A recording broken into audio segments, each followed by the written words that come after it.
જ્યાં ભગવાનની કથા વંચાય ત્યાં માત્ર ગંગાજી નહીં, બધા તીર્થ આવે. એવો કથાનો મહિમા છે. જ્યાં કથા વચાય ને ત્યાં બધા તીર્થ આવે. આ તો આપણે અહીંયા ગંગા કિનારે આવ્યા છે,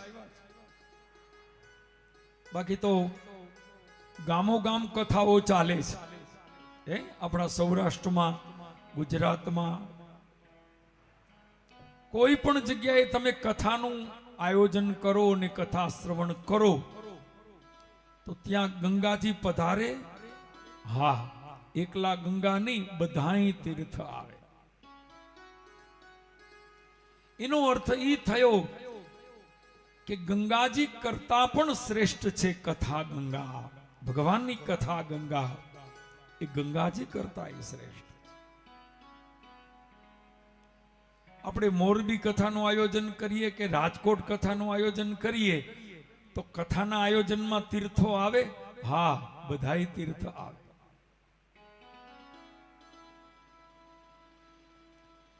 બાકી તમે ગંગાજી નાવા જાઓ ત્યાં કથા ભેગી ન આવે. આ તો આપણે એ રીતે આયોજન કર્યું છે, ગંગા કિનારે આપણે કથા સાંભળવી છે. એના તો એની વ્યવસ્થા પણ કરવી પડે ને. અહીંયા બધાને માટે વ્યવસ્થિત રૂમ જોઈએ, વ્યવસ્થિત ભોજન પ્રસાદી જોઈએ, વ્યવસ્થિત કથા સાંભળવા માટે કથાનો હોલ જોઈએ. ગરમીમાંય ન ચાલે, પંખાઈ જોઈએ. કથા સાંભળવા માટે સાઉન્ડની વ્યવસ્થા, સંગીતની વ્યવસ્થા, લાઇટની વ્યવસ્થા, આ બધું જોઈએ.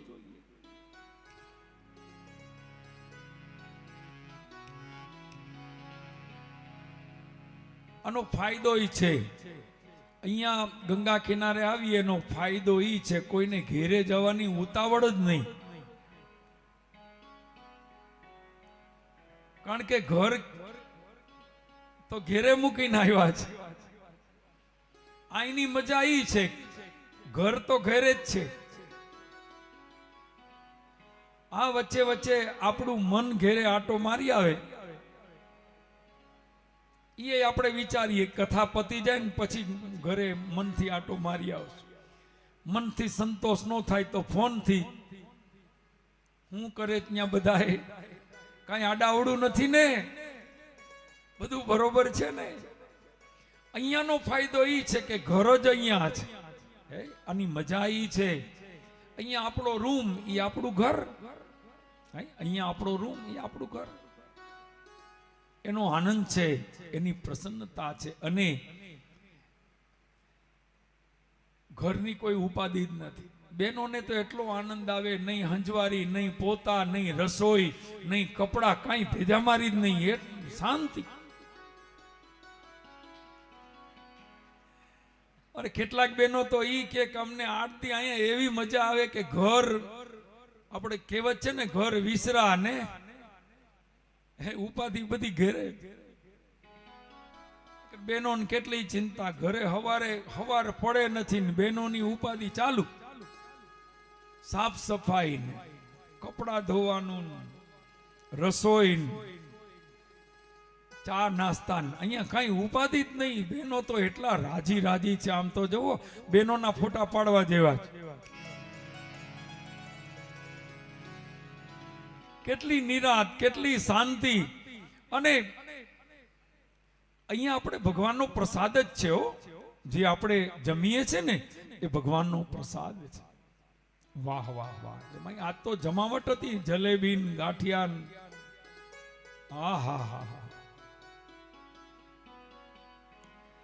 આમાં કથા સાંભળવાની કેવી મજા આવે. જલેબી ગાંઠિયા ખાઈને બેઠા હોય અને પછી જે કથામાં જે લેર આવે, હા હા હા હા.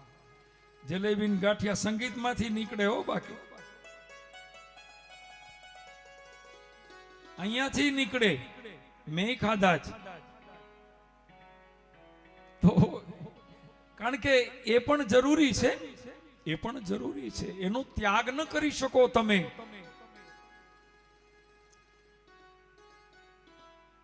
ઘણી વાર ભૂખ્યા રહ્યા હોય પછી વિચાર ખાવાના જ આવે ઘણી વાર મને ભૂખ્યા રહે હોય તો મન એમાં ને એમાં હોય, આ બધા હું ખાતા આવીશ. શું બનાવ્યું તો કે જલેબી. એમ જલેબી આજે જ બનાવી? અરે આ કાલે નો બનાવાય. આમાં ઘણા ને એમ થતું હોય છે કે આજે જલેબી ગાંઠિયા બનાવ્યા, કાલે નો બનાવાય. અમારે આજે 11 ને આજે જ તમને યાદ આવ્યું.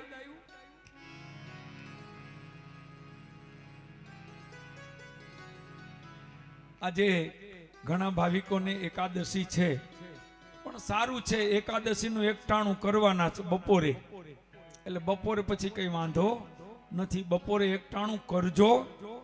અહીંયા તીર્થમાં આવ્યા હોય ને તો કઈ વાંધો નહીં. અહીંયા સુધી દૂર આવ્યા હોય તો સ્વાભાવિક છે થોડું પાણી બદલે, હવા બદલે, થોડું વાતાવરણ બદલે. એટલા માટે શરીરને સાચવવું પણ જરૂરી છે. જો શરીર સ્વસ્થ હોય તો જ આપણે આનંદથી, પ્રસન્નતાથી કથાનો, પૂજાનો, ઉપાસનાનો લાભ લઈ શકીએ.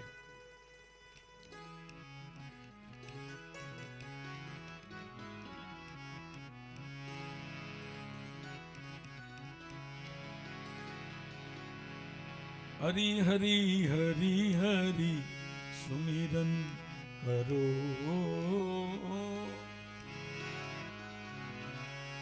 હરી કી કથા હોય જબ જહાં. સુરદાસજી નું પદ છે, હરી કી કથા હોય જબ જહાં તો ગંગાજી ચલી આવે તહાં. ગંગાજી ચલી આવે તહાં. હરી હરી હરી હરી સુમિરન કરો, હરી હરી હરી હરી સુમિરન કરો. યમુના સિંધુ સરસ્વતી આવે, યમુના સિંધુ સરસ્વતી આવે. ગોદાવરી વિલંબ ન લાવે. સર્વ તીર્થ કા વાસા તહાં, સર્વ તીર્થ કા વાસા તહાં. સુર હરી કથા હોવે જબ જહાં. સુર હરી કથા હોવે જબ જહાં. આનો અર્થ છે સુર હરી.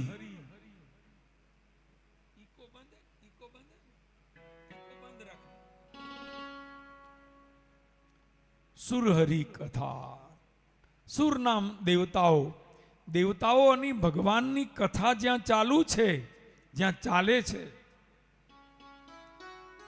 ત્યાં બધા તીર્થો આવે છે. તો તીર્થમાં 8 દિવસ આવીને રહેવાનો પણ આપણે ત્યાં મહિમા છે. અને હવે તો જમાના પ્રમાણે સગવડ એ બધી છે, હે, બધી સરસ સગવડ છે. તો આપણે ત્યાં સંતો મહાપુરુષો કહેતા કે વર્ષમાં એક વખત 8 દિવસ તીર્થમાં જઈને રહેવું. ખાલી એમનેમ ન રહેવું, કથા સાંભળવી, ઉપાસના કરવી, વેલા ઉઠવું, ભજન કરવું, જપ કરો, તપ કરો, ઉપાસના કરો. હું જોઉં છું અહીંયા આપણા સંઘમાં આવેલા સૌ વેલા ઉઠીને કોઈ ગંગા નાવા જાય, કોઈ સ્નાન કરીને જપ કરે, તપ કરે, ઉપાસના કરે. અહીંયા પરિક્રમા કરતા હતા બેનો સવારમાં. કરવું જ જોઈએ. આપણે આવ્યા છીએ પુણ્યને મેળવવા માટે, સત્કર્મનું ભાથું બાંધવા માટે આવ્યા છે. અહીંયા જેટલું બને એટલું સત્કર્મ, જેટલું બને એટલું ભજન, જેટલો સમય મળે ને ભગવાનના નામનો જપ, જે નામ તમને પ્રિય હોય, શ્રી કૃષ્ણ શરણમ મમ, શ્રી કૃષ્ણ શરણમ મમ, અથવા તો ઓમ નમો ભગવતે વાસુદેવાય, ઓમ નમો ભગવતે વાસુદેવાય, ઓમ નમો ભગવતે વાસુદેવાય, અથવા તો શ્રી રામ જય રામ જય જય રામ, અથવા તો રામ રામ રામ રામ રામ રામ રામ, ઓમ નમઃ શિવાય, જે મંત્ર પ્રિય લાગે, અથવા તો નારાયણ નારાયણ નારાયણ નારાયણ. આ ભજન કરવાની જગ્યા છે. તીર્થમાં આવીને જે ભજન કરે, ઉપાસના કરે, ભક્તિ કરે, એને કરોડો ગણું પુણ્ય મળે છે. એક શ્લોકમાં વર્ણન આપ્યું છે, અન્ય ક્ષેત્રે કૃતમ પાપમ તીર્થ ક્ષેત્રે વિનશ્યતિ. આપણે બીજી જગ્યાએ જે કંઈ ભૂલ થઈ ગઈ હોય, અપરાધ થઈ ગયો હોય, આપણાથી કંઈ ગુનો થઈ ગયો હોય, નૈતિકતાથી આપને ખબર હોય, બીજાને ખબર ન હોય. આ દુનિયામાં કેટલાક અપરાધ એવા છે બીજાને ખબર ન હોય, આપણે એકલાને ખબર હોય. એ અપરાધ નો નાશ ક્યાં થાય? આવી રીતે તીર્થમાં જઈએ ને ત્યાં આપણે 8 દિવસ રોકાઈએ. આપણું મન જાણે, આપણો આત્મા જાણે અને ભગવાન જાણે. આપણે જે ભૂલ કરી હોય, અપરાધ કર્યા હોય, એનો નાશ કરવાની જગ્યા તીર્થ છે. અન્ય ક્ષેત્રે કૃતમ પાપમ તીર્થ ક્ષેત્રે વિનશ્યતિ. એ જે ભૂલ અને અપરાધ થયા હોય એને અહીંયા આવીએ, વેલા ઉઠીએ, ભજન કરીએ, જપ કરીએ, તપ કરીએ, ભગવાનની પૂજા કરીએ, પરિક્રમા કરીએ, સૂર્ય પૂજા કરીએ, તો આપણી જે કંઈ ભૂલ હોય એનું પ્રાયશ્ચિત્ત થાય, એનો પાપનો નાશ થાય. સાંભળજો બરાબર.